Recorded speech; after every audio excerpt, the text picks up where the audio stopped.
Your phone just attached to a 5G cell. Before a single byte of your data is trusted, the network and your SIM have to prove something to each other.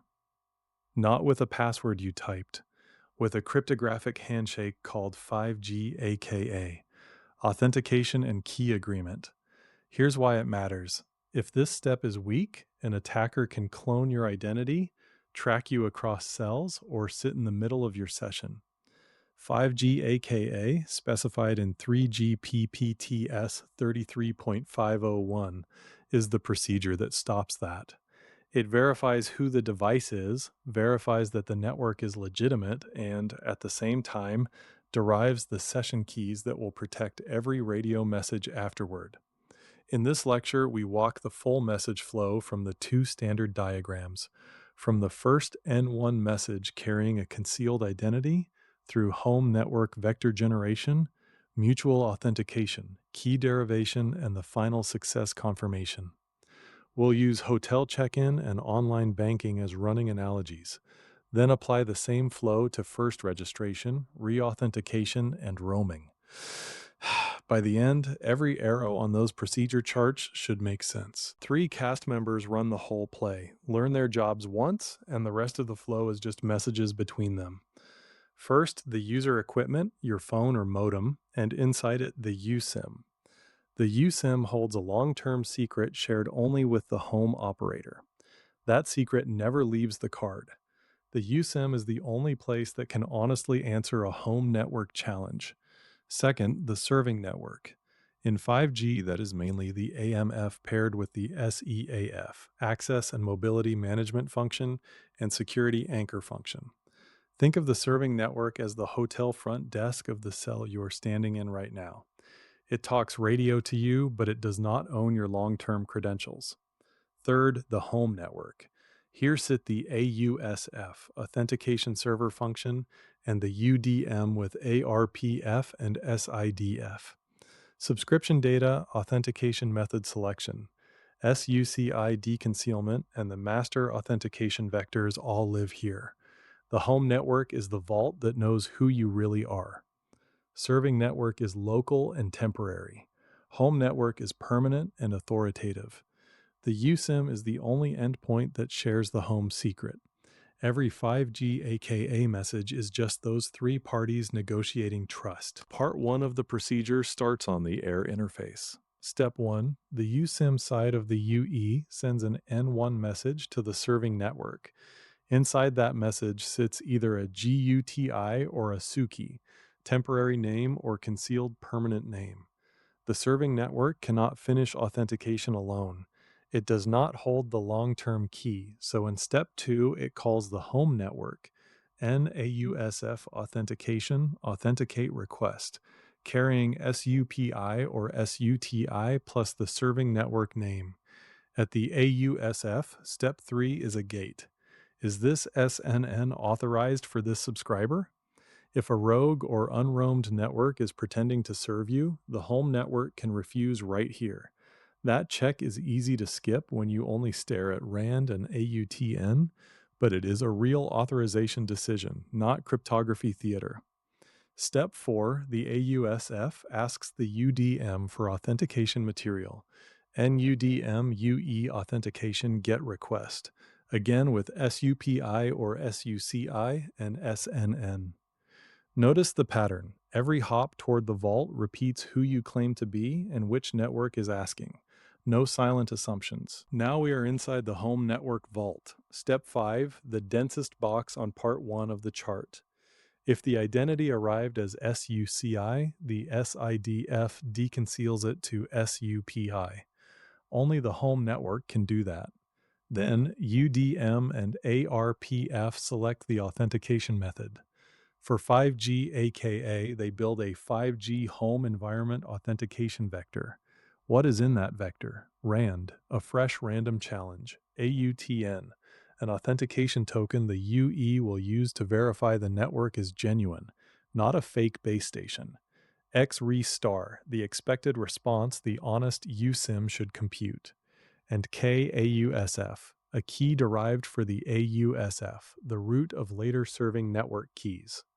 Picture a bank generating a one-time challenge code and, at the same moment, computing what the correct customer reply must be, plus a session master key it will only release after the reply matches.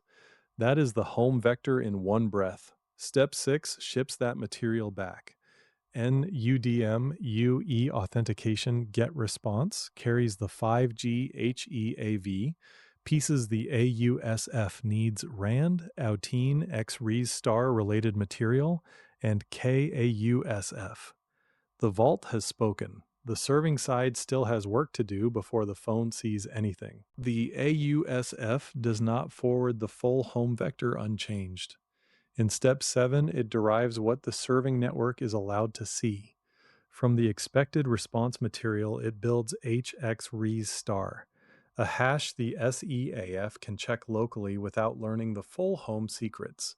From KAUSF, it derives KSEAF, the key that will later anchor serving network security, but it holds KSEAF back until the UE proves itself. Step 8.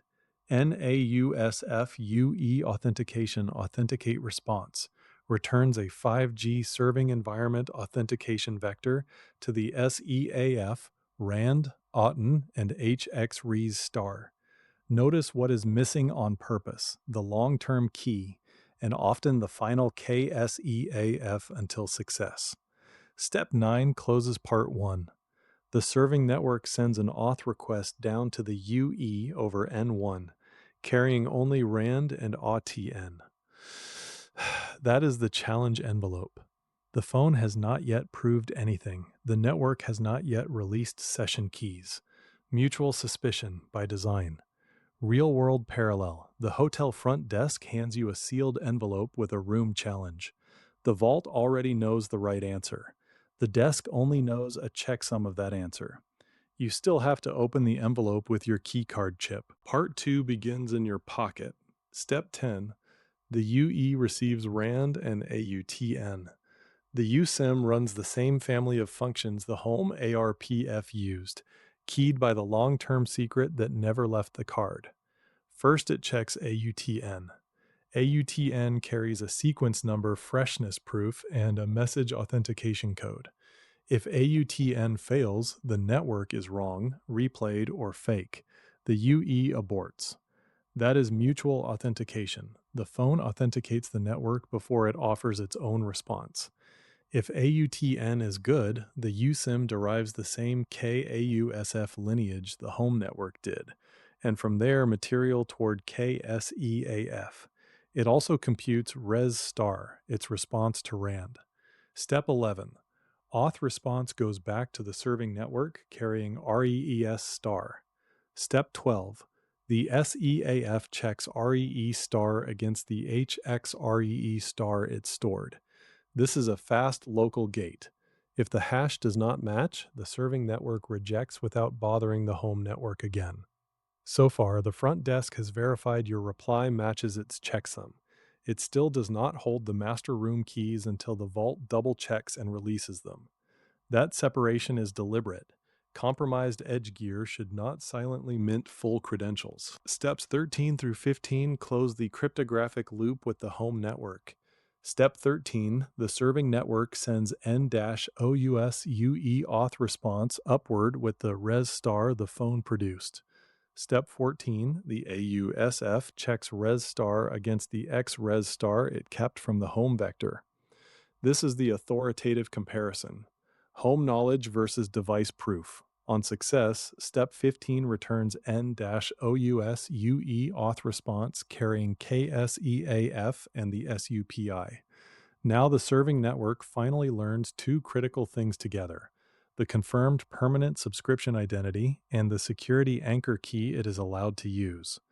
Why deliver SUPI only now? Because until res star matched, the network should not bind services and keys to a permanent identity that might have been a guess or a probe. Success unlocks identity plus key in one authorized package. Banking parallel. You type the one-time code correctly. Only then does the bank server attach your full account profile to the session and mint the token your browser will use. Wrong code, no profile, no token, no silent half login. Step 16 is where radio security becomes concrete. The SEAF derives KAMF from KSEAF. The AMF then derives the keys the access network actually uses, including cipher and integrity keys, and KGNB for the G node B, the base station that will encrypt your user plane and signal your RRC. Say the names slowly in the order they appear on the chart. KAUSF lives at the home authentication server. KSEAF is the anchor handed to the serving network after success. KAMF is the AMF's key. From there comes CK, IK style material, and KGNB for the radio node. Hierarchy is the whole security story. Compromise of a single base station key must not reveal the home long-term secret. Compromise of KSEAF must not be trivial to turn into another subscriber's vector. Each derivation step is a one-way ratchet down the tree. Hotel version, the vault releases a master corridor key to the front desk only after your challenge succeeds. The desk then cuts a room key and an elevator key from that master. The room lock never learns the vault combination. The elevator key cannot open the safe. Authentication is not finished when keys exist. The home network also wants a durable record that this serving network completed 5G AKA for this SUPI. Step 17, natural UDM UE authentication result confirmation request goes from the serving side toward UDM. Step 18, UDM stores the UE authentication status, success, which method, which serving network context. Step 19, result confirmation response acknowledges the store. Only then, step 20, an N1 message toward the UE signals 5G aka success. The phone and the network now share a security context. Subsequent NAS and AS security can turn on with the derived keys. From the user's point of view, the bar goes from searching to 5G, and apps start flowing. But under the floor, 20 labeled steps just finished. If confirmation failed or status could not be stored, operators lose auditability and some recovery paths. The diagram includes those arrows for a reason. Cryptography without accounting is incomplete in a real public land mobile network. Pull the thread tight. 5G AKA is mutual authentication plus key agreement under TS 33.501. The UE proves it holds the USIM secret. The network proves it can produce a valid AUTN. The home network authorizes the serving network name, mints the vector, verifies RES star, and only then releases KSEAF with SUPI. The serving network derives KAMF and radio keys including KGNB. Result confirmation gives the home side a stored success record. The UE finally hears 5G aka success on N1. Privacy is not a slogan here. SUCI keeps SUPI off the air. Separation of roles is not bureaucracy. Edge checksums versus home release limit blast radius. Key hierarchy is not naming trivia. It is how a base station compromise stays contained. When you next see those two flowchart pages, read them as a conversation. Conceal or recall identity, authorize the serving name, challenge, mutually verify, release anchor key, derive radio keys, record, confirm. That conversation is what turns a radio link into a trusted 5G session.